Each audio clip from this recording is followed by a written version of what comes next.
श्री 1008 श्री अभिनंदन नाथाय नमः श्री दिगंबर जैन समाज पंचायत समिति ललितपुर उत्तर प्रदेश। इस कार्यक्रम के पुण्यार्जक हैं श्री दिगंबर जैन अतिशय क्षेत्र क्षेत्रपाल जी मंदिर station road civil line Lalitpur Uttar Pradesh. अध्यक्ष इंजीनियर अनिल जैन अंचल, महामंत्री डॉक्टर अक्षय जैन टडिया, प्रबंधक राजेंद्र जैन थनवारा, पूर्व पार्षद मोदी पंकज जैन, वरिष्ठ पार्षद मैनेजर सनत मलैया।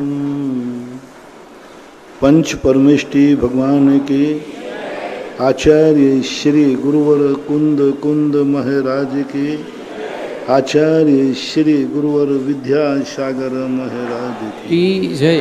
परम पूजनीय निर्यापक श्रमण पूज्य श्री सुधा सागर जी महाराज की, पूज्य इलक श्री 105 धैर्य सागर जी महाराज की जय। समस्त मुनि संघ की जय।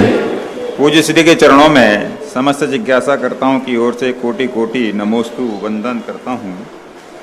पूज्य श्री निर्मल कुमार जैन भोपाल से पूछते हैं, निरापक मुनि पुंगा सुधा सागर जी के चरणों में त्रिवार नमोस्तु। महाराज श्री तत्वार्थ सूत्र के 10वें अध्याय का 7वें नंबर का सूत्र, आविद्य कुलाल चक्रवत व्यपकत लेपा लाबू वदे रंड बीज बदग्नि शिखा बच्चे, इसका मुझे सही अर्थ समझना है, मुझे समझ में नहीं आ पा रहा है, कृपया समझाने की कृपा करें। पूज्य उमाश्वर महाराज ने कैसे शरीर के बिना जीव सातराजू ऊपर चला जाता है। यहाँ तो कर्म ले जा रहे थे, व्यक्ति दूसरे स्थान पर जाता है तो वाहन से जाता है, गाड़ी से जाता है, पैदल जाता है, शरीर से जाता है, विग्रह गति से कर्मों में जाता है। लेकिन मोक्ष कैसे चला जाता है? शरीर यहीं छोड़ गया, कर्म यहीं छोड़ दिए, सब कुछ छोड़ दिया, अब वो सातराजू ऊपर कैसे गया? विग्रह गतो कर्म योगा ये बात बन जाती है। तो उन्होंने ये समझाने का प्रयास किया कि जैसे एरंड का बीज है, वो जब फूटता है तो वो अपने आप ऊपर की तरफ उछटता है। वो ऊपर की तरफ कैसे गया वो? क्योंकि अभी तक वो बौनी में बंद था। जैसे उसका छिलका निकला कि वो ऊपर उछलता है। अग्नि शिखावत मातृश्री कार्य से अपन दीप जलाते हैं, अग्नि की जो ज्योति है वो तिरछी क्यों नहीं जाती? साइड से क्यों नहीं जाती? नीचे की तरफ क्यों नहीं जाती? अग्नि की लौ बिना हवा के ऊपर ही क्यों जाती? यदि हवा नहीं चल रही हो तो दीपक की लौ कहाँ जाएगी? ऊपर की। क्यों? स्वभाव था।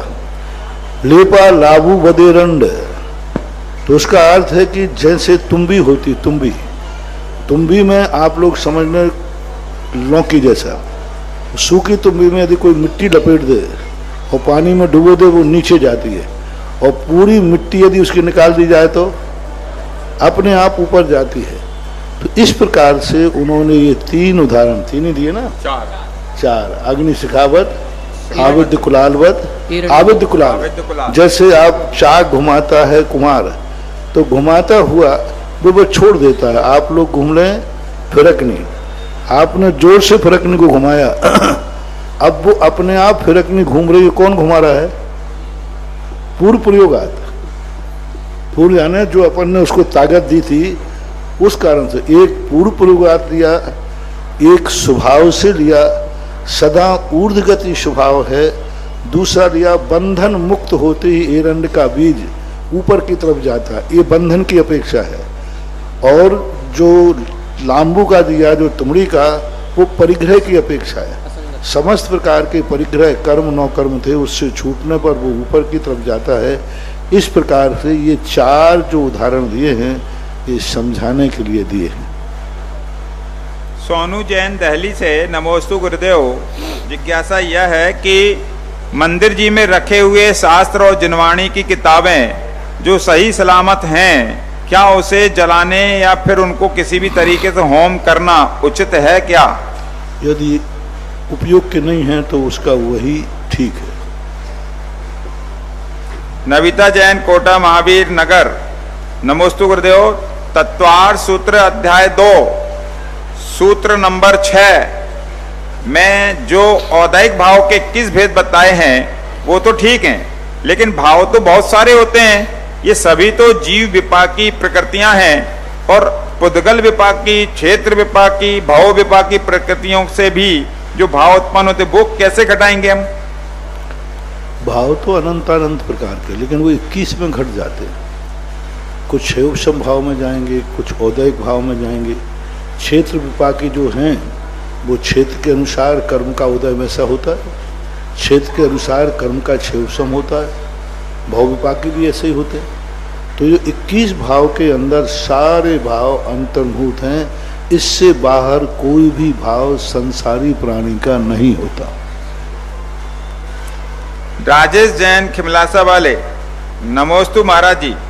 अगर कोई 30 वर्ष से 3 प्रतिमाधारी हैं और अचानक एक दिन एक्सीडेंट में उनके हाथ पैर खराब हो गए, घर में अनुकूलता न होने के कारण अब बगैर 16 का खाने को मिल रहा है, अब उन्हें 30 साल की प्रतिमा का क्या फल मिलेगा महाराज जी? देखो, अब उसका तो एक ही तरीका है, डिमोशन।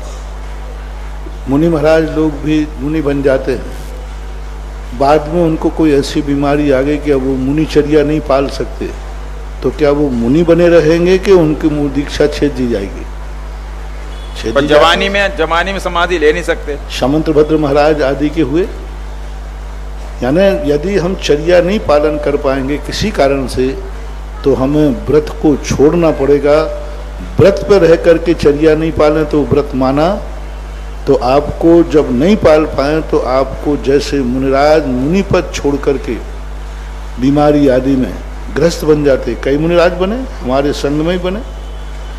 हमारे संग में कितने मुनिराज हैं जो मुनि बन गए थे, लेकिन बाद में बीमारी के कारण से उन्होंने मुनि पद छोड़ के आचार्य ने उनको ब्रह्मचारी बना दिया, लेकिन मुनि पद पर दोष नहीं लगाया, ब्रह्मचारी बनाया। ऐसे ही आप लोगों को यदि ऐसी स्थिति बनती है तो आपको प्रतिमा छोड़ना पड़ेगी, और प्रतिमा में रह करके इस प्रकार की स्थिति छूट नहीं दी जाती। महाराज श्री, इनकी इस विषय में जिज्ञासा ये है, 30 साल तक उन्होंने प्रतिमा का पालन किया है, तो क्या वो निरर्थक जाएगी क्या वो साधना? निरर्थक नहीं जाती, तो काम आएगी आगे। जो किया है वो स्टोर में जमा हो गया। वो आपको कौन सा फंड होता है वो नौकरी करने वालों का? Fix PF fund. PF fund में जमा है वो पुण्य जमा रहेगा। हाँ, इतनी निर्जरा भी की, पुण्य बंद भी किया। नहीं, जो निर्जरा की वो कर्म तुम्हारे क्षय हो गए, निरर्थक नहीं जाती। निरर्थक नहीं। राजीव जैन शिवरार्थी, अमरपाटन, मेरे आराध्य गुरुदेव नमन। निगोद से जो जीव बाहर निकलते हैं उसमें उनका पुरुषार्थ कारण है या कर्मोदय कारण है? पुरुषार्थ तो वहाँ कुछ है नहीं। कर्मों के उदय की मंदता, पढ़ना और उस समय आयुबंद होना, यही वहाँ कारण बनता है। इंजीनियर सीके जैन, कालानी नगर, इंदौर, नमोस्तु गुरुदेव। महाराज श्री, मेरी कल्पना के अनुसार जम्बू द्वीप से 7 राजू ऊपर 45 लाख योजन के तनु वलय में सिर्फ एक ही लेयर पर परम शुद्ध आत्माएं, सिद्ध परमेष्टि विराजित होंगे, जिसमें अन्य परम शुद्ध आत्माएं भी विलीन होती जाती रहेंगी, ऐसा सोच में आता है। हे गुरुवर, यह इसलिए कि जब हम सिद्ध परमेष्टि का स्मरण करते तो भावनाओं से मूल स्थान पहुंच जाते हैं। कृपया हमारी जिज्ञासा का समाधान करें, हम गलत तो नहीं सोच रहे हैं? ठीक है, 45 लाख योजन प्रमाण वर्तुल में जो सिद्धालय का आकार है ये आकार, जम्बू द्वीप का आकार है ये आकार, गोल आकार में 45 लाख योजन अंतिम बात वलय है, और अंतिम बात वलय में अधिक से अधिक 525 धनुष प्रमाण सिद्ध परमेष्टि का क्षेत्र है। ऊपर सबसे लास्ट बात वलय लीजिए, चारों तरफ गोल में 45 लाख योजन जम्बू द्वीप बराबर लीजिए, और नीचे कितना लें? सिद्ध शिला तक नहीं, सिद्ध शिला 8 योजन मोटी है, 45 लाख योजन उसका क्षेत्रफल है। तो सिद्ध शिला पर भगवान नहीं है, सिद्ध शिला से ऊपर अंतिम बात वलय से 525 धनुष तक सिद्ध क्षेत्र माना जाता है। ऐसा ध्यान करना चाहिए। अनुज्ञा जैन सिरोंज से, नमोस्तु गुरुदेव। महाराज श्री, जिज्ञासा यह है, यदि किसी ने कोई व्रत वगैरह ले रखे हैं, अपनी उंगलियां देख लीजिए, ये क्षेत्र सबका बराबर है। सभी सिद्ध भगवान के सिर ऐसे हैं, पैर नीचे को लटक रहे। सबसे छोटी अवगाहना 3.5 हाथ की, 3.5 हाथ की, और सबसे बड़ी अवगाहना बाहुबली आदि की 525 धनुष की। और अंतिम बात बोला ये है, और इन बात बोला, अंतिम बात बोला, सेकंड बात बोला नहीं, तृतीय बात बोला नहीं, अंतिम जो बात बोला है तनुबात वलय में स्थित रहते हैं सिद्ध भगवान। अनुज्ञा जैन सिरोंज का प्रश्न जिज्ञासा है, महाराज श्री, यदि किसी व्यक्ति ने, किसी महिला ने व्रत ले रखे हैं और उनका उस व्रत हो जिस दिन, और उस दिन वो सम्मित शिखर जा रही हो, ट्रेन में वो व्रत पड़ गया, तो अब वो दर्शन पूजन वगैरह कैसे करें? अब दर्शन पूजन वगैरह तो नहीं हो पाएगा। उपवास कर ले तो सारे पूजा उसमें शामिल हो जाती है। उपवास तो है ही उस दिन व्रत में, तो उपवास करने में सब शामिल हो जाता है, क्योंकि हमारे यहाँ उपवास के दिन कहा न स्नान करना, न मंजन करना। समंतभद्र महाराज ने स्नान मंजन आदि सब त्याग करा दिया। जब स्नान मंजन ही त्याग करा दिया तो पूजन पाठ तो फिर वहाँ अपना वचन रूप पूजा कर लेना चाहिए, तो वो आपका व्रत माना जाएगा। प्रमोद जैन झांसी से, नमोस्तु गुरुदेव। गुरुदेव, जिज्ञासा यह है कि लोग कहते हैं कि इंसान अपनी किस्मत खुद लिखता है। अगर ये सच है तो अपनी किस्मत में दर्द कौन लिखता है? दर्द लिखता नहीं है, लिखा जाता है। जैसे परीक्षा में काफी जांचने वाला विद्यार्थी गलत लिखता नहीं है, आगे बोलो, लिखा जाता है। लिखता तो वो सही मान का है, और अंतिम 5 मिनट में जो लिखता है ऐसा रट्टा मारता है, ऐसा लिखता है कि काफी जांचने वाला उसी को बुला ले, भैया तूने लिखा क्या है ये बता। क्योंकि 5 मिनट में आंख खोलता वो लिखता रहता, वो यही नहीं देखता कि समझ में आएगा कि नहीं आएगा। तो बस ये व्यस्त संसार में व्यक्ति की ने अपनी किस्मत जैसे परीक्षार्थी 5 मिनट में लिखता है, ऐसे रट्टे में लिखी है, उसने समझा सब सही लिखा है, जब काफी जची तो सब गलत। कोई गलत मान के नहीं था। बच्चा मिट्टी खाता है गलत मान के कि सही मान के? व्यक्ति सुसाइड करता है सही मान के गलत मान के? सही मान के। दुनिया में कोई भी व्यक्ति करता है अपनी दृष्टि में वो सही करता है, लेकिन अपनी दृष्टि में सही है वह सही ही हो ऐसा कोई नियम नहीं है। इसलिए आपने किस्मत तो तुमने ही लिखी है, और तुमने तो वो सही लिखी, लेकिन जब जांची तो गलत पाएगी। अमित जैन पुलगांव महाराष्ट्र से, नमोस्तु गुरुदेव। महाराज श्री, मैं भगवान के दर्शन श्रीफल चढ़ाकर करता हूँ, तो उसमें सूखा श्रीफल चढ़ाना चाहिए गीला? अब वो तो सूखा गीले में कोई ऐसा आगम उल्लेख नहीं है, जैसी तुम्हारी श्रद्धा बने वैसे चढ़ा देना चाहिए। ऑनलाइन जिज्ञासाओं के पश्चात जिज्ञासा समाधान के इस बहुचर्चित कार्यक्रम में आदिनाथ चैनल, सुधा कलश चैनल और जनवाणी चैनल के समक्ष विराजित सभी गुरु भक्तों की ओर से और यहाँ साक्षात गुरु चरणों में विराजित सभी भक्तों की ओर से पूज्य मुनि श्री के चरणों में बारंबार नमोस्तु नमोस्तु नमोस्तु। पूज्य एलक श्री के चरणों में बारंबार इक्षामी इक्षामी इक्षामी। आज के जिज्ञासा समाधान कार्यक्रम में प्रथम जिज्ञासा करेंगे तीर्थोदय तीर्थ क्षेत्र गोलाकोट से पधारे श्रीमान डॉक्टर चक्रेश जी महामंत्री एवं इनके साथ संपूर्ण प्रबंधकारिणी कमेटी जो आई हुई है, सभी सदस्य एक साथ जिज्ञासा करेंगे और तैयार रहेंगे श्रीमती नम्रता जैन, इंदौर। भक्ति कलश में कुछ नाम प्राप्त हुए हैं। श्रीमान निहाल चंद जी, सुधीर जी, शांतिबाई जी, सुरुही जी, साधी सालवी नईवस्ती सिवनी वाले ललितपुर, श्रीमान प्रेमचंद जी, नीरज जी, अमित जी, आशीष जी, नीर जैन, अनंत जैन, ओम जैन चढ़ऊ वाले ललितपुर, श्रीमान कोमलचंद जी, राजीव जी, संजीव जी, राजकुमार जी, आयुष जी, मोहन जी, गीतांश जी, रोणा वाले गांधीनगर ललितपुर। जिज्ञासा करेंगे परम पूज्य निरापक श्रमण संस्कृति संस्थान के जनक, शांति धारा के जनक, मिथ्यात्व भंजक, परम उपकारी, जगत पूज परम पूज सुधा सागर जी महामुनि राज के चरणों में तीर्थोदय क्षेत्र कमेटी का कोटि कोटि नमन, कोटि कोटि नमन। गुरुवर, तीर्थोदय तीर्थ क्षेत्र गोलाकोट जी पर जब से आप गए हैं और मूल नायक आदिनाथ भगवान को उच्चासन दिया है, तब से हम सभी लोगों को वहाँ यात्रियों का तांता लगा रहता है। नित्य प्रति इतने यात्री आते हैं कि जो स्थान आप निर्धारित कराए थे वो स्थान अब छोटा पड़ने लगा है गुरुदेव।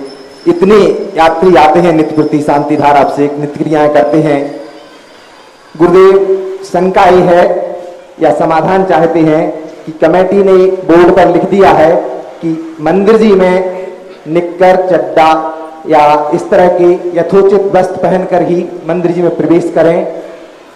जो हाफ पैंट वगैरह पहन करके लोअर टी शर्ट पहन करके आ जाते हैं वो पहन के ना आए। यथोचित वस्त्र पहनकर नहीं आते हैं उनके लिए कमेटी के लिए क्या करें? पहली बात ये राकेश जी का प्रश्न है और मेरा प्रश्न एक फिर उसके बाद कर ले। दो प्रश्न करने का मौका है तुम्हें जी। पहला प्रश्न है कि आपने क्षेत्र को भगवान को उच्चासन दिया। उच्चासन देने से और विकास हुआ कि नहीं वो मैंने देखा नहीं। यात्री आ रहे कि नहीं आ रहे मुझे पता नहीं, लेकिन उच्चासन प्राप्त करने का एक लाभ जरूर हुआ कि दिल्ली गोलाकोट आ गए। क्या बात, जय हो जय हो। और ये दो जो महाभूत हैं एस के जैन साहब और राकेश बाबू, ये दो व्यक्तियों ने एक ऐसी शक्ति गोलाकोट के दी भगवान के उच्चासन से कि आज गोलाकोट जो सबसे दुनिया का सबसे दुर्दशा सबसे पिछड़ा कोई क्षेत्र था तो उसका नाम था गोलाकोट। लेकिन जब से भगवान ऊपर आए और ये दो लोग दिल्ली से आए, आज भारत का सबसे नंबर 1 का तीर्थ। जय हो। ललितपुर वालों बैठे यहाँ पर, हाँ बैठे शीलचंद बैठे, अध्यक्ष बैठे, प्रबंधक सुनो मुच्छल बैठा मुच्छल। तुम लोगों ने कहा था धर्मशाला बनी है, 10 साल में धर्मशाला नहीं बना पाए। अभी आने के 2 महीने पहले तुम्हें पता चल चुका था कि महाराज आने वाले, तो भी देखो। और पूरी धर्मशाला बनी हुई, अभी देखो आज राकेश बाबू ने बात कही 50 कमरों की धर्मशाला नींव से बनाकर दिवाली तक तैयार करना है। तुम बनी बनाई धर्मशाला के लिए कह रहे हो महाराज जी ऐसे में कितने जल्दी होगा? 31 दिन दिए थे, 31 तो शायद पूरे होगा और 50 न्यू से, और न्यू कितनी है? 10 फुट नीचे 10 फुट ऊपर 20 फुट की न्यू है। 20 फुट की तो न्यू भरेंगे, फिर कमरे शुरू होंगे और कमरे कितने हैं? 50 कमरे। ऐसे सबसे बड़ी चीज तो डॉक्टर साहब ये उपलब्धि है। दिल्ली से आकर के और लगन लग जाना, अपने घर के काम अपने सारे काम छोड़ करके एक बीहड़ जंगल में जाकर के कार्य कर रहे हैं, ये सबसे बड़ी उपलब्धि है। रही बात मंदिर में, वस्तुतः आपने तो अभी बरमूडा क्या बोलते हैं, हाँ आप पैंट का निषेध किया। मेरा बस चले ना तो हम कुर्ता पजामा पैंट शर्ट का भी निषेध कर दें। जो मंदिर में आए तो धोती दुपट्टा के अलावा कोई भेष होना ही नहीं चाहिए आगम के अनुसार। पूज्यवत जिनसन स्वामी, फिर भी बहुत अच्छा है कोई कैसा भी यात्री उतरा और यूं मंदिर में घुस जाता है, नहीं बहुत अच्छा है। जितना यूनिफॉर्म अपन बनाएंगे उतना मंदिर की मर्यादा होगी।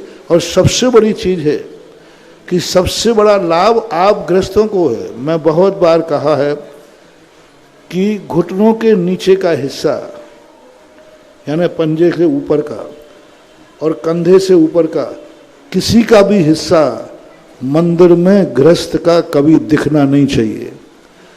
कपड़े उतारो तो फिर जम के उतारो, पूरे उतारो जैसे हम लोग उतारे, और पहनो तो अच्छे से पहनो। इस हाथ से नीचे, और जंघा कहलाती है, जानू बोलते, जानू किसे बोलते? पिंडली होती ना, पिंडली के नीचे का हिस्सा, इतना हिस्सा, और हाथ के कंधों का हिस्सा, इस हिस्से के अलावा कोई भी हिस्सा यदि मंदिर में देव साध गुरु के सामने दिखता है तो दरिद्रता की निशानी होती है। पुरुष लोग बहुत अपने बड़े बड़े पेट लेकर यूं दुपट्टा डाले रहते और घूमते रहते बड़े बड़े पेट लेकर, ये सब उगाड़ा रहता है पूरा। ऐसे डाल लेते हैं दुपट्टा सा पेट पीठ, ये बहुत बड़ा अशुभ है। आज प्रश्न हुआ है तो सारे भारत के लोग सुन लो, कोई भी हिस्सा इतना दे करके हाथ, क्योंकि हाथ तो आपके और जान पिंडली से लेकर के नीचे का हिस्सा, इसके अलावा कोई भी हिस्सा भगवान जिनेन्द्र देव के सामने अभिषेक पूजन दर्शन करते समय नहीं दिखना चाहिए। पुरुषों के लिए भी इसलिए हम वो प्रकार ड्रेस पहनाते हैं गांठ लगा के, जिससे कि आपको ये दरिद्रता की निशानी है। तो जो बोर्ड आपका लगाया है, मंदिर की तो मर्यादा है ही, साथ में दर्शन करने वालों को बहुत बड़ा पुण्य है और दरिद्रता नाम के कर्म से वो बच जाएंगे। अन्यथा ऐसे आधे कपड़े पहनकर मंदिर में जाओगे तो कर्म तुम्हें उसी लायक बना देगा, यानी तुम्हें पूरे कपड़े पहनना भी नसीब नहीं होगा। इसलिए मंदिर की जो ड्रेस है, यूनिफॉर्म है, सभ्यता से जाओ। मंदिर का यूनिफॉर्म है तब जाओ, तो उसका भी बहुत बड़ा लाभ होता है। बहुत अच्छा। हाँ, दूसरा प्रश्न। गुरुजी, आगामी अगले हफ्ते से 10 लक्षण पर्व प्रारंभ होंगे। अभी कुछ दिनों बाद 16 कारण पर्व प्रारंभ होंगे और पूरे देश में और ललितपुर नगर में श्रावक संस्कार शिविर का आयोजन होगा। उस समय पूरे देश में और सभी शिविरार्थी किन्हीं की भावना होगी कि वो 16 कारण व्रत उपवास करें, 10 उपवास करें। तो उन शिविरार्थियों के लिए उनकी सबकी तरफ से समाधान चाहते हैं कि किस तरह की तैयारी करनी चाहिए। अभी इसकी मांग बहुत है, ध्यान रखना। मैं लॉटरी खोलूंगा, बता दूं, कोई तैयारी नहीं। जो इतनी अच्छी तैयारी वो 24 घंटे में तैयारी कर देंगे साहब, और चिंता मत करो। नमोस्तु गुरुदेव, नमोस्तु नमोस्तु। अगली जिज्ञासा करेंगे श्रीमती नम्रता जैन, इंदौर। महाराज श्री, आपने केवल तीर्थोदय तीर्थ क्षेत्र गोलाकोट को ही ऊंचाइयां प्रदान नहीं की हैं, आपके आशीर्वाद से जितने भी क्षेत्र बने हैं वो सभी क्षेत्र आकाश की अनंत ऊंचाइयों को छू रहे हैं। एक दुबई से शंका आई है गोलाकोट के संबंध में। अजय कासरीवाल, दुबई, आप पढ़ दें इसको। बहुत ही शंका है। सब तीर्थ क्षेत्र वालों को इससे शिक्षा लेना चाहिए। यात्री इतनी अच्छी रिपोर्ट दे के आए। एक ध्यान रखना, यात्री कितनी भी अच्छी सुविधाएं दो, कभी प्रशंसा करके नहीं जाता, क्योंकि उसको कोई ना कोई कमी दिखी जाती है कहीं ना कहीं।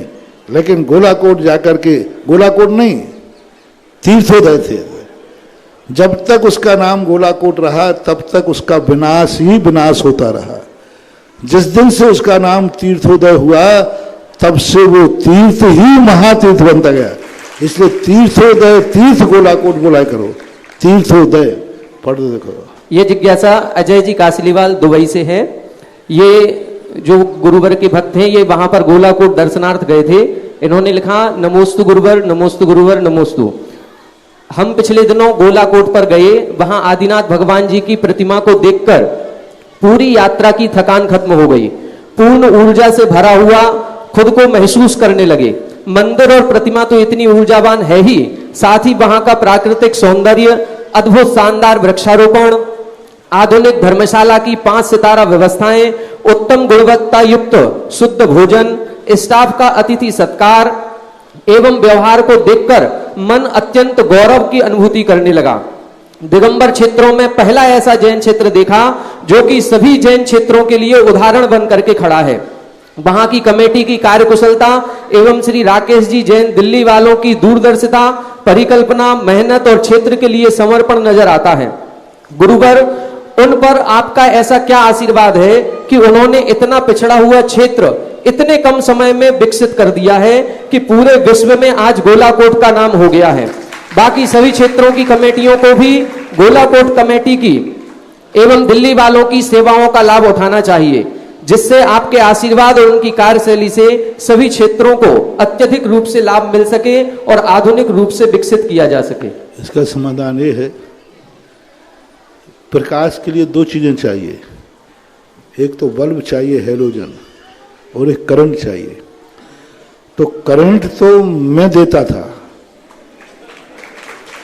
और बल्ब सब ये लगाते हैं। वहां कौन सा बल्ब लगाना, क्या लगाना, कौन सी कंपनी लगाना, ये है। लेकिन करंट में देता गया जो क्षेत्र करंट साधु से लेता हो और बल्ब का प्रकाश स्वयं देता हो, वो क्षेत्र तो अपने आप जगमगाएगा ही जगमगाएगा। मेरे बिना पूछे कभी कुछ नहीं करते, एक कील भी लगाते हैं तो भी पूछने आते। कोई भी चीज के लिए है तुरंत पहले महाराज से पूछते हैं, उसके बिना पूछे एक भी कार्य नहीं करते। थोड़ा भी कार्य करेंगे बस इनकी एक ही ताकत है, गुरु का आशीर्वाद मिल जाए, फिर ये डरते नहीं हैं। वहाँ डराने वाले भीड़ जंगल है और इतने जंगली जानवर हैं, और दिल्ली के लोग तो ज़्यादा डरते, लेकिन पता नहीं ये दो कैसे लोग हैं जो अनेक प्रकार के विघ्न आए, लोगों ने पूरी ताकत लगाई, लेकिन उसके बावजूद भी ये कार्य कर रहे हैं। और बाकायदा जब तक ये आशीर्वाद, और जो क्षेत्र इतना समर्पित होता है वह क्षेत्र अपने आप में विकास को प्राप्त होता ही होता है। जिज्ञासा करेंगी श्रीमती नम्रता जैन इंदौर, इसके बाद तैयार रहेंगे श्रीमान सीलचंद जी अनोरा दाऊ। महाराज जी के चरणों में बारंबार नमोस्तु नमोस्तु नमोस्तु। महाराज जी, जो अष्टानिका की 8 जापें हैं उनमें से 5वीं जाप ओम ह्रीं पंच महालक्षण संज्ञाय नमः, इसका क्या अर्थ है? पंच ओम ह्रीं पंच महालक्षण संज्ञाय नमः। तो ओम ह्रीं पंच महालक्षण संज्ञाय नमः, तो 5 महालक्षण भगवान के कौन से हैं? और 7 जापों का अर्थ तो समझ में आता है अपनी बुद्धि से, लेकिन आप समझाएं तो थोड़ा। अब ये 5 महालक्षण उन्होंने कौन से लिए हम नहीं कह सकते। अनंत चतुष्टय की तो बात आती है कि अनंत भगवान का अनंत चतुष्टय तो होता है। अब 5 लक्षण वहाँ विवक्षित कौन से किए हैं वहाँ उसमें देखना पड़ेगा, क्योंकि ऐसे अलग से कोई तीर्थंकर के 5 लक्षण अलग से कहीं प्रदर्शित किए हों, मैंने कहीं आगम में शास्त्र में नहीं पढ़े। 16 तीर्थंकर भगवान का नाम आता है। लखन 108 विराजे, निर्खत नयन कमल दल, 108 लक्षण, लेकिन 5 लक्षण किसने बनाए? ये जाप किसका है, कैसा है? बहुत सारे जापों को कई लोग बना देते हैं, भट्टारक वगैरह, तो ये विचारणीय है कि 5 लक्षण जिनेंद्र भगवान के 5 लक्षण कौन से हैं, ये विचारणीय हो सकता है महाराज श्री जो विधान है उस विधान के अर्घ में वो 5 लक्षण दिए हों। हाँ, वो दिए हों तो विधान देखने पर पता चल जाएगा। विधान देखना, आप विधान की काफी दे देंगे। एक प्रश्न और का समय कम है और भी जिज्ञासु हैं, इसके बाद तैयार रहें श्रीमान सीलचंद जी अनोरा दाऊ, और इसके बाद जिज्ञासा करेंगी श्रीमती निर्मला जी पांडे। मेरे गुरुवार जगतपुर निर्यापक मुनि पुंगव श्री सुदासा महाराज को अनोरा परिवार का कोटि सा नवोस्तु नवोस्तु नवोस्तु।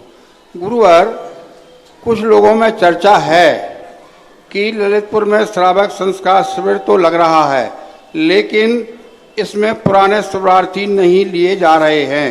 तो हे गुरुवार, एक तो इस शंका को आप दूर करें और पुराने लिए जाना कि नहीं। दूसरे ये भी है कि सभी महिलाएं मंदिरों में चर्चा है कि महाराज पुरुषों का शिविर तो लगाते हैं लेकिन महिलाओं को शिविर में भर्ती नहीं करते। तो हे गुरुवार, ये महिलाएं कौन सा कार्य करें जिसमें इनको भी लाभ मिले।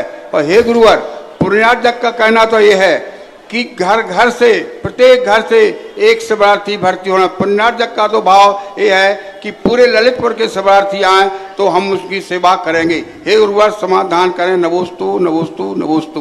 पहली बात तो पुराने और नए शिवरार्थियों के लिए ऐसा कोई भेद नहीं किया, वृद्धों का जरूर भेद किया है। नए और पुराने शिवरार्थी 2 साल शिविर नहीं लगने से सभी नए हो गए। जय हो जय हो जय हो गए। चलो, क्योंकि 2 साल शिविर लगे ही नहीं, अब कौन पुराने कौन नए, सभी नए हैं, नए माने जाएंगे, ऐसा मान के चले। लेकिन अस्वस्थ और बीमार नहीं। महिलाओं को, और देखो एक हम बताएंगे कभी, 10 दिन व्यक्ति को तुम धर्म से पता नहीं क्या क्या चाहते हो, लेकिन तुम धर्म को कितना समय देते हो। जैनी को कम से कम हफ्ते में 1 दिन, 4 महीने में 8 दिन और साल भर में 10 दिन, ये समस्त प्रकार की घर की गृहस्थियों की उलझनों से दूर होकर के धर्म को देना चाहिए। अष्टमी और 14 पर्व इसलिए बनाए कि 7 दिन तुम आराम परिग्रह करते हो, करो, तुम्हारी मजबूरी है। कम से कम हफ्ते का 1 दिन आराम परिग्रह के जो जैन सम्यक दृष्टि होता था वो अष्टमी 14 पर्वों की कमाई कभी नहीं खाता, मजदूर अमावस्या की कमाई नहीं खाता और जैनी पर्व के दिन की कमाई नहीं खाता। कितना भी कमजोर मजदूर हो लेकिन वो अमावस्या को मजबूरी पर नहीं जाता, उस दिन की कमाई घर में नहीं आना। और जैन सम्यक दृष्टि कितना भी गरीब हो लेकिन अष्टमी और चतुर्दशी के दिन की कमाई, अष्टमी चतुर्दशी को व्यापार, अष्टमी चतुर्दशी को आराम परिग्रह नहीं करता है। वो स्पष्ट कहता है अष्टमी चौदस को नहीं करेंगे। और इसी प्रकार से 4 महीने में अष्टान का पर्व आ देते। चक्रवर्ती कभी अपने अष्टमी चौदस को कभी राजगद्दी पर नहीं बैठा, भरत चक्रवर्ती, भरतेश वैभव अष्टान का पर्व में सप्तमी के दिन राजगद्दी का त्याग करता था और अष्टमी पूनम तक 8 दिन राजगद्दी पर नहीं बैठता था। यहां तक कि रावण भले इतना बड़ा अपन मानते हैं लेकिन रावण कभी अष्टान का पर्व में, पर्व के दिनों में, अष्टमी चतुर्दशी के दिन शस्त्र नहीं उठाता था। स्पष्ट उसने जब युद्ध चल रहा था और जैसे ही पर्व लगे अष्टान का पर्व तो उसने घोषणा कर दी युद्ध को विराम दिया जाए, कल से अष्टान का पर्व चालू हो रहा है। रावण कितना भी अन्यायी क्यों ना हो लेकिन रावण पर्व के दिन हिंसा नहीं करेगा और पर्व के दिन वो राजगद्दी पर नहीं बैठता था। दशलाक्षण पर्व में कम से कम साल भर में आप लोगों ने अष्टान का पर्व तो ज्यादा मनाते ही नहीं, अष्टमी चौदस भी बहुत कम मनाते। कम से कम दशलाक्षण पर्व अभी पिछले थे। हर जैनी का नियम होना चाहिए हम 10 दिन की कमाई नहीं खाएंगे, 10 दिन हम आराम परिग्रह नहीं करेंगे, 10 दिन हम व्यापार धंधा नहीं करेंगे, 10 दिन हम खेती किसानी नहीं करेंगे, 10 दिन हम सब प्रकार का आराम परिग्रह त्याग करके मात्र धर्म ध्यान करेंगे। और 10 दिन तुमने अपना सब कुछ छोड़ करके धर्म ध्यान किया तो 355 दिन साल भर में जो तुमने आराम परिग्रह पाप किया है वो 10 दिन के धर्म ध्यान से धुल जाएगा। जो गंदा तो हो रहा है लेकिन नहा नहीं रहा है तो तुम बीमार हो गई होगा। इसलिए हर जैनी को 10 दिन के संबंध में विचार करना चाहिए। यहाँ तक कि स्कूल पढ़ने वाले हैं उनको भी सरकार से कहना चाहिए हमारे 10 लाख क्षण पर्व में हम एग्जाम नहीं देंगे, हम स्कूल नहीं आएंगे। जब सारी दुनिया के मानते हैं तो तुम्हारी मान, कम से कम इतना तो करना चाहिए कि 10 लाख क्षण पर्व में परीक्षाएं रख देते हैं। अभी राजस्थान में बताते हैं कि आचार्य साथी क्यों आलोक कौन सी क्लास की परीक्षाएं रख दी 10 लाख क्षण पर्व में? अभी शास्त्रीय आचार्य की, शास्त्रीय आचार्य की परीक्षाएं अष्टान में 10 लाख क्षण पर्व में रख दी। तो इसको हंगामा खड़ा करना चाहिए कि नहीं, हम लोगों के वार्षिक पर्व हैं, हम 10 लाख क्षण पर्व में परीक्षा नहीं देने जा सकते।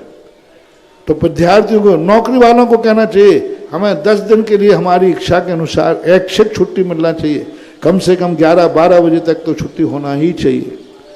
तो ये सारे 10 दिन के ऐसा महत्व बनाओ कि सारे भारत का हर व्यक्ति जान जाए कि जैनी सब कुछ कर सकता है लेकिन 10 लाख क्षण पर्व में अपना धर्म नहीं छोड़ सकता, अपना पूजा पाठ नहीं छोड़ सकता, अपने संस्कार। और ऐसा क्या जैनी है? जैनी वो है जो 1 कमाता है और 10 खाते। जैनी वो है 1 पीढ़ी कमाती है, कम से कम 3 पीढ़ी तक का इंतजाम करता है, उसका नाम जैनी है। 1 पीढ़ी जो मरने के पहले 3 पीढ़ी तक का धन छोड़ के जाती है। तुम कैसे जैनी हो कि 355 दिन में इतना नहीं कमा पाए कि 10 दिन नहीं कमाओगे तो क्या भिखारी हो जाओगे? 10 दिन यदि व्यापार नहीं करोगे तो कौन सा घाटा पड़ जाएगा? 355 दिन में तुम इतनी कमाई नहीं कर पाए कि 10 दिन तुम्हारा व्यापार, तुम्हारी आजीविका चल जाए। 10 दिन यदि तुम व्यापार नहीं खोलोगे तो कितना घाटा हो जाएगा। जैनी का सबसे बड़ी चीज है वो कम से कम 355 दिन इतनी कमाई कर लेता है कि वो 10 दिन उसके सामने कुछ नहीं रखते। बोले 10 दिन नहीं कमाएंगे क्या फर्क पड़ता है? पर्व के दिन की हम कमाई नहीं खाएंगे, पर्व के दिनों की कमाई घर में नहीं आएगी, पर्व के दिनों में हम आराम और परिग्रह नहीं करेंगे। ऐसा हर जैनी के मन में ये भाव होना चाहिए और इसी भावना को तुम तुमने कहा कि महाराज जी ठीक है व्यापार बंद कर देंगे, लेकिन करेंगे क्या? हम लोग कोई ज्ञानी तो है नहीं, करेंगे क्या? करेंगे क्या? इसी प्रश्न के जवाब के लिए मैंने कहा करोगे क्या? श्रावक संस्कार शिविर में आ जाओ, फिर बताऊंगा क्या करोगे। 24 घंटे में इतना व्यस्त करूंगा, इतना व्यस्त करूंगा कि घर में डल्लप के गद्दे पर नींद नहीं आती, यहाँ फर्श पर लेट के घर राटे लोग, ध्यान रखना। हाँ अच्छा, फर्श घर फर्श पे लेट जाते, सुबह विनोद भैया जगाते, उठ मोहन प्यारे। हाँ तो ये है, तो इसी कारण से ये 10 दिन का श्रावक संस्कार लगा कि जिससे तुम 10 दिन में इतनी एनर्जी, इतनी ताकत प्राप्त कर दो कि पिछले 355 दिन के पाप धुल जाएं और 355 दिन के कमाने की ताकत आ जाए, एनर्जी आ जाए अपने जीवन में। इसलिए ये श्रावक संस्कार शिविर 1991 में इसी ललितपुर से शुरू हुआ था। ललितपुर वालों की जहाँ तक समाज है, कोई व्यक्ति ये ना सोचे कि हम शिविर में बैठ जाएंगे तो काम कौन करेगा। चिंता मत करो, ये सुधा सागर का शिविर है, एक बार आजमा लो, सारे ललितपुर के शिवरार्थी बैठ जाओ, फिर देखो सेवा करने वाले ना देवता उतर के आ जाए तो तुम देख के मैं शिविर पुण्यार्जक, मैं संयोजक, सब बैठो, टोटल पूरी पंचायत कमेटी, पूरे प्रबंधक, पूरे सब बैठ जाओ, कोई यहाँ नहीं रहे। हम चारों महाराज रहेंगे और फिर कौन कौन रहेगा वो बाद में बताऊंगा। किशनगढ़ में अशोक पाटनी, सुरेश जी, कोई चिंता नहीं करो, सब बैठेंगे, सब बैठते हैं। रही बात महिलाओं की, बात जो है, महिलाओं की एक बहुत बड़ी मर्यादा होती है और उनके संबंध में बहुत सारी स्थितियां बैठती हैं। हाँ, आनंद अंचल को भी शामिल करना शिविर में। तुम इसलिए मत बैठना कि महाराज फिर व्यवस्था कौन करेगा, व्यवस्था मैं स्वयं सेवक हूँ। हाँ, मैं खुद स्वयं सेवक हूँ। और महिलाओं के लिए जो स्थितियां हैं, इनकी बहुत मर्यादा होती है, बहुत व्यवस्थाएं होती हैं। हम साधु लोग हैं, आपको सबसे बड़ा काम है कि आप शिवरार्थियों के लिए जो भोजन व्यवस्था करते हैं, जितना आप इस शिविर में कमाएंगे, भोजन कराने वाले को पुण्य लगता है। पद्मनंदी पंचविंशति और कार्तिक अनुपरीक्षा में कहा, साधु को जो आहार देता है वो साधु को 12 तप देता है, रत्नत्रय देता है, मुनिप्रत देता है, क्योंकि उस आहार देने वाले की पुण्य की महिमा बताई। तो आप लोगों को यही सोचना है कि साल भर में हमने उन लोगों को भोजन बना के खिलाया जो खाने के बाद धर्म नहीं करते। हमारा धन है कि हम 10 दिन उन शिवरार्थियों के लिए भोजन कराएंगे जो 10 दिन गुरु के सानिध्य में धर्म ध्यान प्राप्त करेंगे। आपको 10 दिन ये देखना कि मेरी पूजा छूट गई, क्या छूट गया। आपको एक ही देखना है कि हमारा मुख्य कार्य भोजन बनाना, और भोजन खिलाने के लिए हमें ऐसे पात्र मिलेंगे। तो यह उनकी पार्टनरशिप है, ये काम वो कर सकते हैं, लाभ ले सकते हैं। तो गुरुवार का जेट का पानी भी चलेगा कि कुएं के चल पाएगा? अब ये सब आपको मालूम है, क्यों मेरे मुंह से बार बार कहलवाते हो? क्योंकि ये जितनी शीतलाचारी की छूटे हैं उनको मेरे मुंह से मत कहलवा करो। मेरे मुंह से तो यही कहलवा करो कि कुएं का पानी गर्म करके पिलाओ, बाकी फिर तुम्हें क्या करना है वो सब जो है सो है। महावीर की जय। महानुभाव, पूज्य श्री का आशीर्वाद हम सभी को प्राप्त हो चुका है। आप सभी ललितपुर वासियों से और संपूर्ण भारत के जो भी शिविरार्थी ललितपुर आना चाहते हैं वो सभी ललितपुर आएं, संस्कार शिविर में भर्ती हों और अपने जीवन को संस्कारित करें। ललितपुर से तो एक भी घर ऐसा ना हो कि जिसमें कोई पुरुष वर्ग हो और वो पुरुष वर्ग हमारे संस्कार शिविर में भर्ती ना हो। अक्षम जो है या जो शर्तें लगाई गई हैं वो शर्तों को छोड़ करके बाकी जो योग्य हैं वो सभी हमारे जितने पुरुष वर्ग हैं वो शिविर में भर्ती होने चाहिए। जिज्ञासा करेंगी श्रीमती निर्मला पांडे जी, इसके बाद तैयार रहेंगे श्रीमान दिलीप जी पृथ्वीपुर। नमोस्तु नमोस्तु नमोस्तु महाराज जी। महाराज जी, आप नहीं जानते, हम आपके अनन्य भक्तों में से हैं। 3 चातुर्मास काफ़ी अच्छी तरह से किए और इस चातुर्मास में आपका भी आशीर्वाद चाहते हैं, इसी प्रकार सामर्थ्य बना रहे। हमारी जिज्ञासा है कि अपनी ही समाज का कोई समृद्ध व्यक्ति किसी जरूरतमंद का पैसा हड़प ले और उसकी जब शक्ल देखो तो अपने आकुल व्याकुल परिणाम हो तो उन परिणामों को कैसे संभालें और उसे भी कोई पाप लगेगा क्या? देखो, किसी भी जरूरतमंद का पैसा, क्या किसी का भी पैसा, अपनी मुसीबत में अपनी ज़रूरतों पर यदि किसी ने हमारा सहयोग दिया है और उस पैसे को वापस नहीं लौटाना, समझ लेना वो एक भव तक नहीं 10-10 भवों तक भिखारी बनेगा और भीख भी नहीं मिलेगी। क्योंकि दूसरे व्यक्ति ने तुम्हें पैसा दिया है, किसी ज़रूरत में दिया होगा, किसी आवश्यकता के लिए दिया होगा, किसी ने सहयोग किया होगा, वैसा फोकट में तो दिया नहीं। आपको किसी ने पैसा दिया, आपने सहयोग के लिए लिया या आपने किसी कारण से दिया और उस पैसे को नहीं लौटा पाना, समझ लेना बहुत बड़ा पाप। बहुत, मैं तो कहता हूँ कि यदि कर्जा किसी का लिया है ज़रूरतमंद का, तो अपनी मकान बैठकर, जायदाद बैठकर, स्वयं बिकना पड़े तो बिक जाओ, लेकिन किसी का कर्जा लेकर मत बिको, किसी की संपत्ति हड़प के मत बिको। हमारे आचार्य महाराज ने इसके ऊपर एक काव्य लिखा है, भद्रोदय काव्य, समुद्र दत्त चरित्र, जिसके दुष्परिणाम, बहुत दुष्परिणाम होते। कैसे होते हैं? कई लोग कहते हैं महाराज जी हमारी गरीबी की कोई सीमा होती, हमें कितना मेहनत करते, कुछ भी करते, लेकिन फिर भी खाने के कुछ नहीं बंधु मानवा, पूर्व भाव में किसी ने, और कोई मेरी सहायता ही नहीं कर रहा। कई लोग आगे कहते महाराज जी जैन समाज से कहो कि ये सब दुनिया भर के मंदिर बनवा रहे हैं, दुनिया भर के घूमने जा रहे हैं, सब में पैसा खर्च करते हैं और हम मर रहे हैं, हम मर रहे हैं, हमें कुछ नहीं दे रहे। हमने कहा तुम मर नहीं रहे, तुम खुकार आतंकवादी हो, तुमने पूर्व भाव का किसी ने तुम्हें सहायता दी होगी और वो पैसा तुम ढकार गए होगे, नहीं लौटाया होगा, उसका परिणाम है कि आज तुम्हारी तरफ कोई देख नहीं रहा है। जितने गरीब लोग होते, जितने गिड़गिड़ाते हैं, इनकी दुर्दशा यही है। इनका पूर्व भाव उठा के देखो, इन्होंने को खूब सहायता दी इनके लोगों ने, लेकिन वो सहायता ली और देने का नाम नहीं।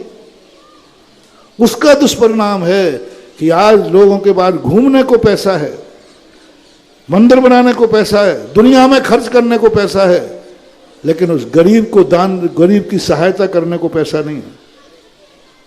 क्यों नहीं हो रही? क्यों नहीं कर रहे? क्या ये इंसान नहीं है? तुम्हारा पाप कर्म उसको तुम्हारी सहायता नहीं करने दे रहा है।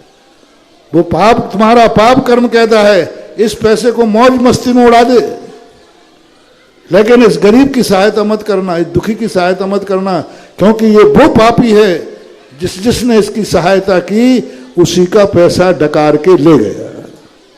इसलिए मैं करुणा करके, दया करके कह रहा हूं, कभी भी कोई तुम्हें पैसा सहायता को देवे, जैसे बने और उसमें अच्छे लोगों का, त्यागी वृत्तियों का, सज्जन लोगों का, रिश्तेदारों का, अपने लोगों का, जिन्होंने बड़ी दया करके तुम्हारी सहायता की हो, ऐसे लोगों का पैसा, बिकना भी पड़े तो बिक जाओ, दास बनना पड़े तो दास बन जाओ, सारी जायदाद बेचना पड़े तो रोड पे आ जाओ, लेकिन जिन्होंने सहयोग दिया है उनकी संपत्ति लौटाना ही चाहिए, अन्यथा तुम्हारी दुर्दशा को कोई आंसू पहुंचने वाला भी नहीं मिलेगा।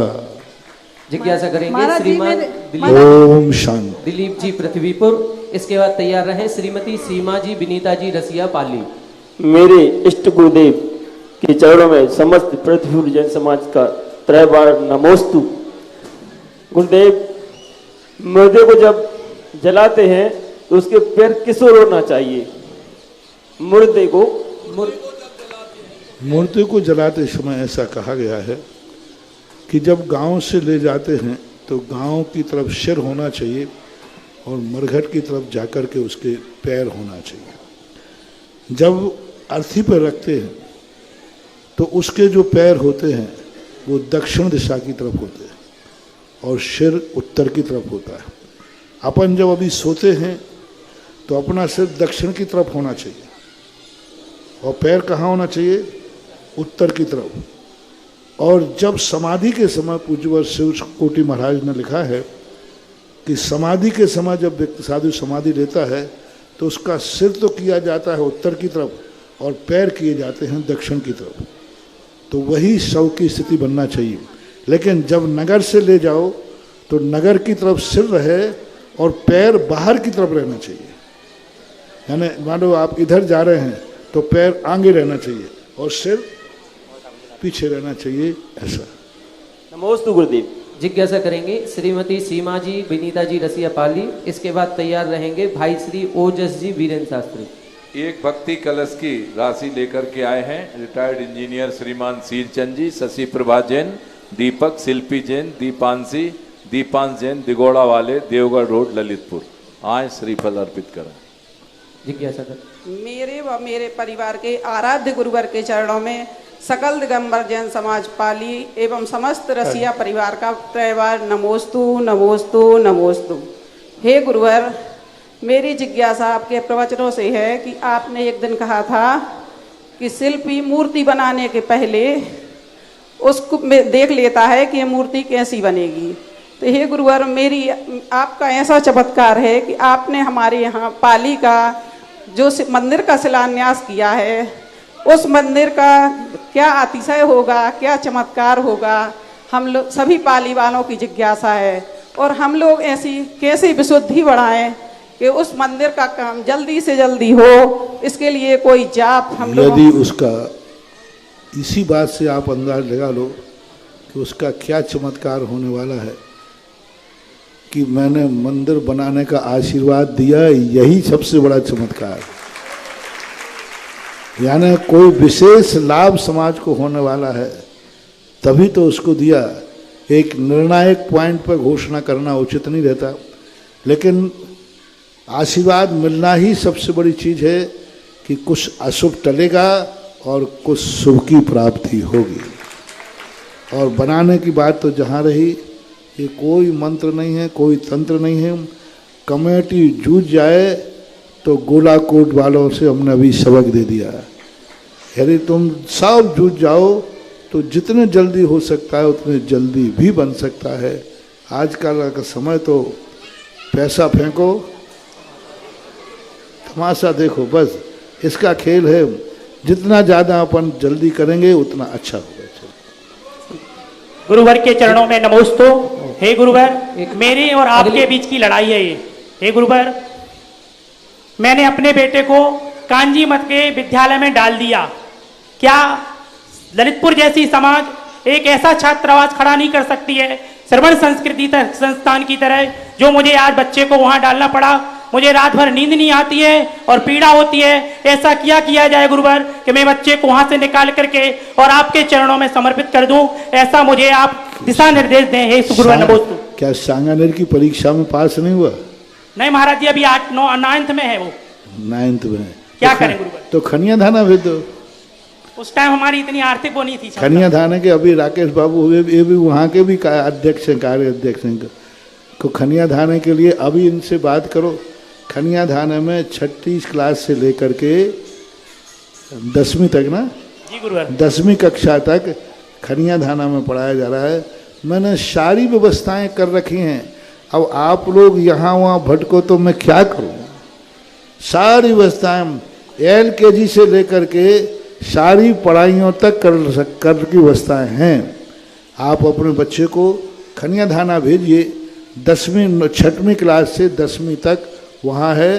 राकेश बाबू से आप परामर्श कीजिए, आपको नींद आ जाएगी। जी महाराज जी नमोस्तु। एक और ललितपुर समाज के लिए गौरव की अनुभूति, हमारे यहाँ के अपने स्वर्गीय श्री बाबूलाल जी जैन साइकिल वालों के सुपुत्र श्री अनिल जी जैन विद्या नागपुर महाराष्ट्र में इस समय विद्यमान हैं, प्रवासी हैं। श्री विद्यासागर रोड लाइंस के संचालक हैं। महाराष्ट्र जैन समाज ने उन्हें जैन समाज रत्न से सम्मानित किया है। ये हम सब के लिए गौरवान्वित होने की बात है। एक बार ललितपुर जैन समाज पंचायत समिति उनको बधाई प्रेषित करती है और उनके उज्जवल भविष्य की कामना करती है। गुरुवर के चरणों में नमोस्तु। हे गुरुवर, मेरा प्रश्न ये है कि पाप और व्यसन में क्या अंतर है? पाप और व्यसन में क्या अंतर है? पाप और व्यसन, व्यसन, सत्य व्यसन। व्यसन, पाप जो है एक प्रकृति है, क्रिया है, जो व्यसनों के माध्यम से और ज़्यादा प्रबल हो जाती है। एक पाप होता है एक सामान्य रूप से, और एक व्यसन का रूप जब धारण कर लेता है तो करेला और नीम चढ़ा, करेला जैसे हो और नीम चढ़ जाए, पाप वैसे ही पाप है, और उसे व्यसन रूपी नीम का पेड़ मिल जाए तो वो और कड़वा हो जाता है। अगली जिज्ञासा करेंगे श्रीमती अंशु जी गोटा, इसके बाद तैयार रहेंगे श्रीमान शैलेंद्र जी। महाराज श्री, जब से आपने देवोदय तीर्थ क्षेत्र देवगढ़ के जो विकास का मार्ग संपूर्ण भारत के लिए खोला है, तब से सैकड़ों नाम यहाँ पर आ रहे हैं उसके संरक्षक सदस्य बनने के लिए। कुछ नाम यहाँ पर प्राप्त हुए हैं। श्रीमान देवेंद्र कुमार जी, गुलशन जी सराफ, निहारका परिवार, श्रीमान महेंद्र जी, मनोज जी सराफ, श्रीमान सुकमाल जी, अभिनय जैन कड़ंगी परिवार, श्रीमान सिद्धेश्वर पुष्पराज जी जमोरिया परिवार, श्रीमान डॉक्टर संजीव जी सार्थक जी कड़ंगी परिवार, श्रीमान आनंद जैन साइकिल वाले परिवार, श्रीमान संजय जी रसिया परिवार, श्रीमान जीवन जैन मिर्चवाड़ा परिवार, श्रीमान राजीव जैन बजाज परिवार, श्रीमान प्रतीक जैन पिंकू जैन नौहर कला वाले परिवार, श्रीमान अमित जैन बर्तन वाले परिवार, श्रीमान अशोक जैन अनौरा परिवार, श्रीमान सुनील जैन सराफ लोटन परिवार, श्रीमान अरविंद जी कक्कू रजपुरा वाले परिवार, श्रीमान अमित जी होजरी परिवार, श्रीमान सुरेश चंद जी सौरभ जैन मोदी जाकलोन परिवार। महाराज श्री, आज जहां पर आपका नवदा भक्ति पूर्वक पड़गाहन करके आपको आहारदान देने का जिन्होंने सौभाग्य प्राप्त किया, उन्होंने भी एक संरक्षक सदस्य बनने के लिए 1 कलश की राशि घोषित की है, देवोदय तीर्थ क्षेत्र देवगढ़ के लिए उन्होंने समर्पित किया है। जिज्ञासा करेंगे श्रीमती अंशु जी गोधा कोटा। मेरे परम पिता परमेश्वर गुरु के चरणों में मेरा बार-बार देवगढ़ का जितने जल्दी ललितपुर वाले सब लोग हो सके 1 महीने के अंदर अंदर आप लोग जितने ट्रस्टी बन जाएंगे, उन्हीं ट्रस्टियों की साधारण सभा मान करके और फिर नई कार्यकारिणी का गठन किया जाएगा। और जो परम महामहिम हैं और शिरोमणि संरक्षक हैं, वे तो जीवन भर के लिए बहुत बड़ी गॉड गिफ्ट पा रहे हैं। देवगढ़ जैसे क्षेत्र के हमेशा जीवन भर वो बिना चुनाव के पदाधिकारी रहे। तो बड़े लोग जो हैं वो इन संरक्षकों में ना आवे। 1-2 नाम बोले ना तो बहुत बड़े जो महामहिम लायक हैं वे संरक्षक में आ रहे हैं, तो वो बहुत अपना बहुमान से करें। 1 महीने में जिनको बनना है, और ये निरंतर जैसे नाम आते जाएं, प्रतिदिन 2-2, 5-5, 10-10 नाम प्रतिदिन बोलना है। व्हाट्सएप पे मैसेज आया, गुरुदेव विदेश में आपके भक्त न्यूयॉर्क से उन्होंने एक अपना नाम भेजा है कि मुझे देवोदय तीर्थ क्षेत्र देवगढ़ में संरक्षक के लिए लिख लें और मुझे अकाउंट नंबर भेज दें, जिससे मैं तुरंत राशि ट्रांसफर कर। अब अपन ने अंतरराष्ट्रीय घोषित किया था, हो गया ना अंतरराष्ट्रीय। जी, Kuldeep Jain New York America. New York America, America का जहां भागीदारी हो गई हो तो अंतरराष्ट्रीय। हाँ, अंतरराष्ट्रीय शब्द घोषित किया, तो आज अंतरराष्ट्रीय का भी उद्घाटन हो गया। महानुभाव, जो भी महानुभाव इस देवगढ़ देवोदय तीर्थ क्षेत्र देवगढ़ से जुड़ना चाहते हैं, महामहिम बनने के लिए मात्र 101 कलश की राशि निर्धारित की गई है। ये राशि देकर के आप इस देवोदय तीर्थ क्षेत्र के महामहिम बनेंगे, और महामहिम बनकर के चुनाव कभी भी होता रहे, अध्यक्ष मंत्री बदलते रहेंगे, लेकिन आपका नाम हमेशा, जब तक आप हैं, जब तक आपका नाम लेटर हेड पर सर्वप्रथम बना रहेगा।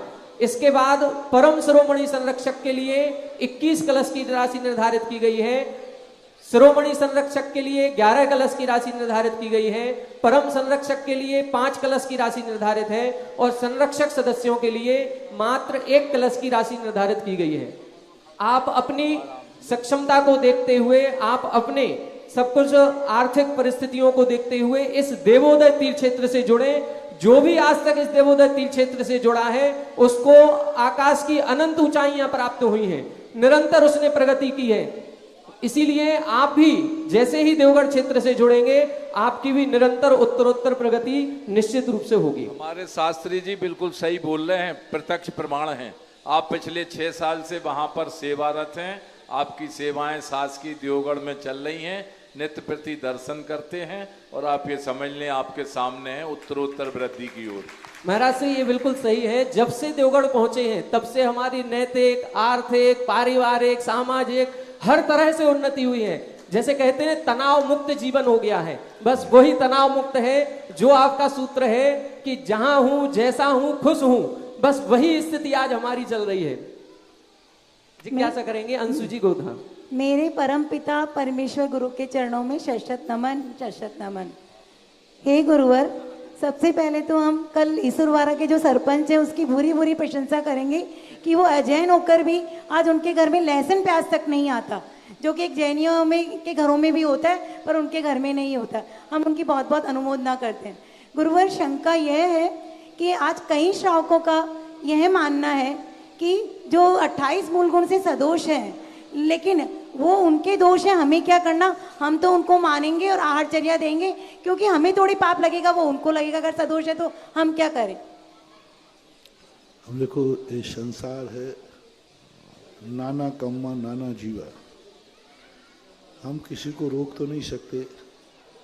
आज दुनिया को समझाने का समय नहीं है, समझने का समय है। और अपने आप को समझ करके अपने साइड में हो जाओ, यही सबसे बड़ा श्रेयस्कर है, ऐसा मान। इसके बाद आज के कार्यक्रम की अंतिम जिज्ञासा करेंगे भाई श्री शैलेंद्र जी। महाराज जी, ललितपुर की विशाल जैन समाज की तरफ से नमोस्तु नमोस्तु नमोस्तु। हमारा सवाल है महाराज जी कि हर जैन के यहाँ कुछ खेती होनी चाहिए जिससे वो जैविक खेती कर सके, और लोगों के पास है भी खेतियाँ, लेकिन आजकल वो कीमत ज़्यादा बढ़ जाने के लालच में बेचते चले जा रहे हैं, और लोगों के पास अभी भी विद्यमान है जमीनें। बहुत बार इस पर बोल चुका हूँ, होना चाहिए, अच्छी बात है। तो रहना चाहिए खेती महाराज जी, स्वयं की खेती करे वो और शुद्ध भोजन। बोल दिया कई बार महाराज जी बता चुके हैं और होना चाहिए, अच्छी बात है। हमारे बीच में सम्माननीय श्री राहुल जैन जी पत्रकार नवभारत, श्री अमित जैन मोनू जी पत्रकार स्वदेश, श्री भरत रावत जी बागेश्वर कथावाचक, श्री जनहित दर्शन के पत्रकार वो भी हैं, श्री अमित लखेरा जी शुभ भारत वो भी हैं हमारे पास। और आए सभी पत्रकार बंधु हमारे पास इधर सामने, और गुरुदेव के चरणों में श्रीफल अर्पित कर आशीर्वाद लें। हमारे उपस्थित पंचायत के पदाधिकारीगण प्रबंधकगण उनका तिलक माल्यार्पण कर सम्मान करें। हमारे बीच में सदर चौकी इंचार्ज, जो ललितपुर की हृदय स्थली चौकी है, उसके इंचार्ज श्रीमान इंस्पेक्टर श्री अमर बहादुर सिंह जी हमारे बीच में हैं। उनसे अनुरोध है वो भी आएँ और मुनि श्री के चरणों में श्रीफल अर्पित कर आशीर्वाद लें। आपका भी तिलक माल्यार्पण कर सम्मान करें।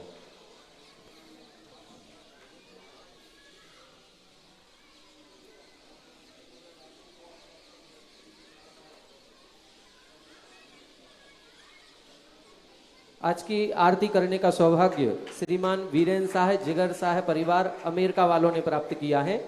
और आपके साथ हमारे जो तीर्थोदय तीर्थ क्षेत्र गोलाकोट के हमारे महामंत्री जी डॉक्टर चक्रेश जी, राकेश जी और भी जो भी साथीगण आए हुए हैं वो सभी आएंगे और गुरुवार की आरती यहाँ पर करेंगे। गोलाकोट कमेटी वाले सभी आ जाएं। हमारे पत्रकार बंधु भी आरती करें आज गुरुदेव की। आ जाएं गोलाकोट कमेटी के सभी उपस्थित सम्मानित पदाधिकारीगण। पुण्या वीरेंद्र साय जिगर साय परिवार अमेरिका, उनके जो भी यहाँ रिश्तेदार हों जिन्होंने नाम लिखाया हो वो आ जाएं और वो भी आकर के यहाँ पर आज गुरुदेव की आरती करें। आरती थाल दे दीजिए। हमारे इंस्पेक्टर साहब भी आरती करें, लीजिए आरती लगा दीजिए।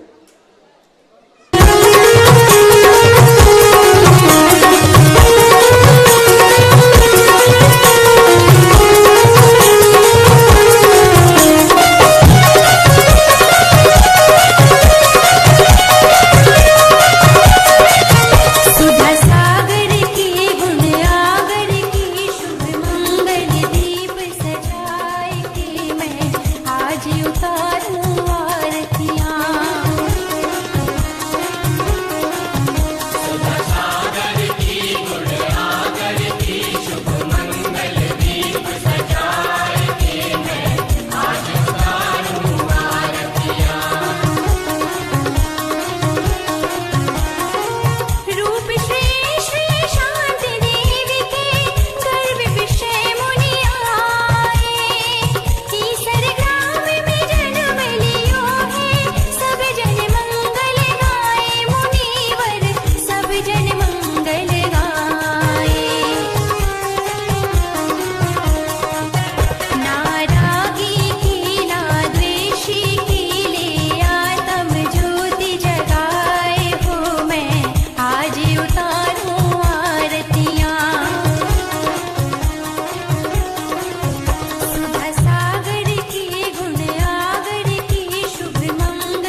2008 श्री अभिनंदन नाथाय नमः श्री दिगंबर जैन समाज पंचायत समिति ललितपुर उत्तर प्रदेश। इस कार्यक्रम के पुण्यार्जक थे श्री दिगंबर जैन अतिशय क्षेत्र क्षेत्रपाल जी मंदिर station road civil line Lalitpur Uttar Pradesh. अध्यक्ष इंजीनियर अनिल जैन अंचल, महामंत्री डॉक्टर अक्षय जैन टडिया, प्रबंधक राजेंद्र जैन थनवारा, पूर्व पार्षद मोदी पंकज जैन वरिष्ठ पार्षद, मैनेजर सनत मलैया।